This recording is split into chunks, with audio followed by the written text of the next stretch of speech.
How to sign out in Godaddy account.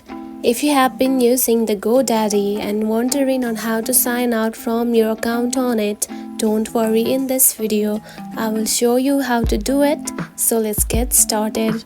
First of all, open your Google application and after that simply add the Godaddy account of yours just like this.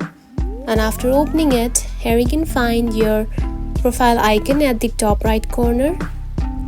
Just right here, select it. Then here you can find sign out right here. Tap on it. And now you can see you have simply signed out from your account onto the Godaddy website. And that's it. This is how you can sign out into the Godaddy account. It is a very easy process, right? If you found this video helpful, don't forget to like and subscribe for more tips. Thanks for watching.